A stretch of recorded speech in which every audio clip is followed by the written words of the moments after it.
Friends नमस्कार आपण मानक मोर चैनल इंडियन फ्लेवर को बहुत बहुत स्वागत जनाऊँगी। फ्रेंड्स आज मु आनी अति सुआदिया अटा खजार रेसिपी देखंतु यही अटा खजा को देखा जमीती खाइबा पाई मध्य बहुत सुआदिया स्पेशली दशहरा रे प्रस्तुत करा जाए यही अटा खजा प्राय सप्ताह जाए स्टोर करी रखी परिबे।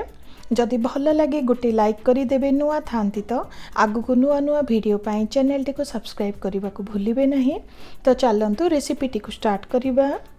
प्रथमे चलंतु पूरटी प्रस्तुत करिबा। एठी मु गोटे कप हेबो फ्रेश नडिया कोरो को नहीं छे ता सहित अधे कप हेबो गुड़ को दबा। एबे सेथिरे अल्प टिके अलैचर गुंड को देउछि जहा द्वारा सुंदर बास्ना और टेस्ट आसीबो। प्राय 2 ରୁ 3 मिनिट पाई भाजी नबा। प्राय 2 ରୁ 3 मिनिट पाई भाजी नेली नडिया गुड़ सह भल भाबरे भाजी गलानी। वर्तमान पूरटी प्रस्तुत हो गला। एबे साइड रे रखी नेक्स्ट प्रोसेस स्टार्ट करिबा। फ्रेंड्स माप हिसाब रे एठी मो गोटे कप हेबो अटा को नै छी। सेही सेम माप रे एठी मो 1/4 कप हेबो सुजी को नै छी जहा द्वारा टिके क्रिस्पी हेबो।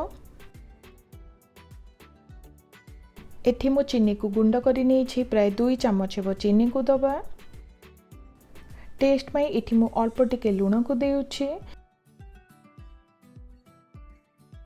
एठी देखंतु गोटे चम्मच हेबो पान मधुरी को गुंड करी नहीं छी ताकू दबा। ता सहित प्राय 3 ରୁ 4 चम्मच हेबो घी को देउछि जहा द्वारा बहुत सुंदर क्रिस्पी और खास्ता आसी थाए। एबे हाथ रे भल भाबरे सब को चकटी नबा। फ्रेंड्स देखंतु एही परी भल भाबरे चकटी नबा। देखंतु घियो सब भल भाबरे सब मिसी गलानी। एही परी ही रहिबा दरकार। डोटी को टिके टाणुआ करिवार अछि तो एठी आमे अल्प टिके पानी को दबा।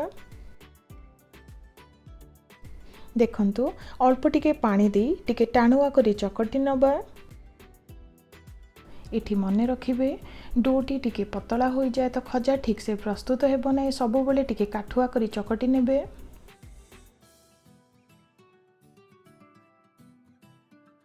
फ्रेंड्स देखंतु डोटी हमर रेडी हे गला। देखंतु टिके टाणुआ करी चकटी नेली।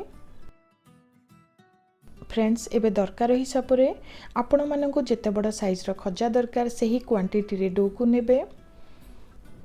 एही परी 2 हाथ रे गिन्ना साइज रे करी नेबे।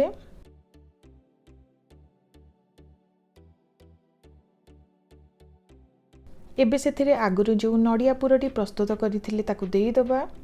2 हाथ रे एही परी भल भाबरे सील करी नबा। फ्रेंड्स टिके लुक आसीबा पई सुंदर बास्ना और टेस्ट पई अल्प टिके राशि को ऊपर एही परी लगाई नबा। तो देखंतु खजाटी छाणीबा को रेडी हे गला। एबे गोटे गोटे करी गढी नबा। फ्रेंड्स आपण माने काकरा पिठा आडिसा पिठा बहुत सारा पिठा खाई थिबे। एही पिठा को मध्य निश्चित ट्राई करंतु बहुत भल लागिबो। पिल्लांको ठारू बड़ जाए समस्त को पसंद आसीबो।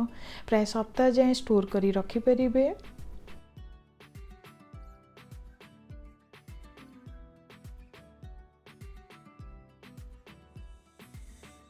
देखंतु गोटे गोटे करी गढ़ी नेली। खजा सब छाणीबा को रेडी हे गला। एबे चलंतु छाणी नबा। इठी मु तेल को मीडियम हीट रे रखी छी। तेल अधिका गरम हो जाए तो पोड़ी जीवो तो सब बेले लो रु मीडियम हीट रे रखिबे।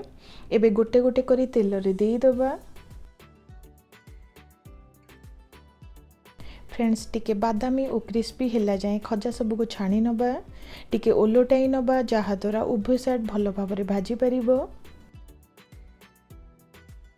प्राय 2 ରୁ 3 मिनिट पर देखंतु खजा सब क्रिस्पी लागुछि डार्क बादामी लागुछि। वर्तमान अटा खजा सब रेडी हे गला। एबे गोटे प्लेट को काढी नबा।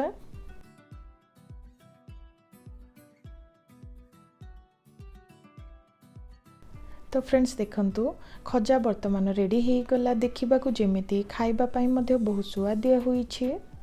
निश्चित ट्राई करिवे। केमिति लागिला निश्चित शेयर करिवे।